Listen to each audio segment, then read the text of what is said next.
Hey guys, this is Julie from Crafty Beach on YouTube, and we're going to do like a wood block pumpkin DIY. I'm going to start with one of these like wood signs from the Dollar Tree. It has words on it, and it's got like two little bump out sections. It's also got a pumpkin stem, but when I look at it, I kind of think like a square wood block pumpkin.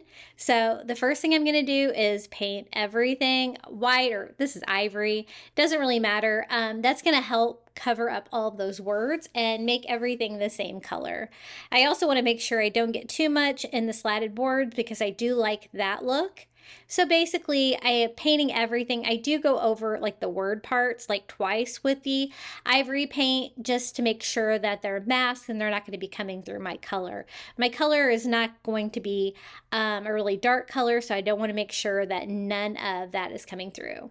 So I go ahead and paint the sides as well. I just want a blank canvas for everything.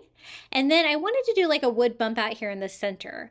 And I'm going to use a Dollar Tree wood ruler for that. I just cut it down to size. And it's going to be like another section sticking out, kind of like the wood boards on the sides, but this one's a little bit bigger. And I actually do it with the bevel part out, so it even adds more texture and detail to it. I'm going to go ahead and paint that ivory too. Again, blank canvas to make it whatever color that you want. This is a color that I chose. I think it's called Apricot by Apple Barrel. It's not like a bright pumpkin orange. It's almost got more of a yellow tint to it, but I really like it, and I thought it would look really good with like a farmhouse fall decor. So I painted it. It was really easy to paint one coat.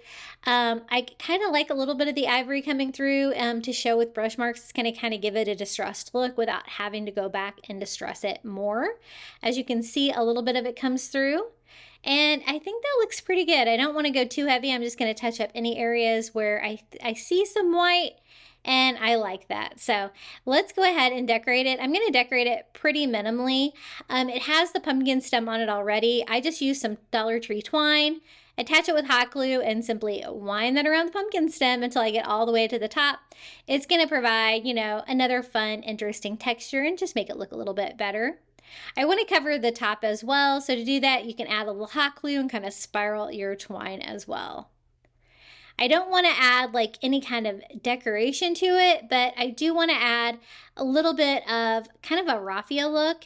And I'm actually going to do that with Dollar Tree grass skirts. So I have plenty of these left over from summer luau's and stuff like that, but they're really fun to use for raffia. So I just cut one in half, a couple of pieces, and then I just do a really simple bow around the pumpkin stem, like letting it kind of go off to the sides a little bit to make it look like raffia.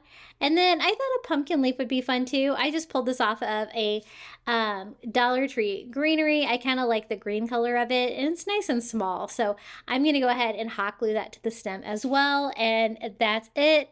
Really easy to do, a little wood block pumpkin. I think this would look great combined with other kinds of fall decor. If you'd like more Dollar Tree DIYs, be sure to visit my YouTube channel at Crafty Beach. And until next time, happy crafting.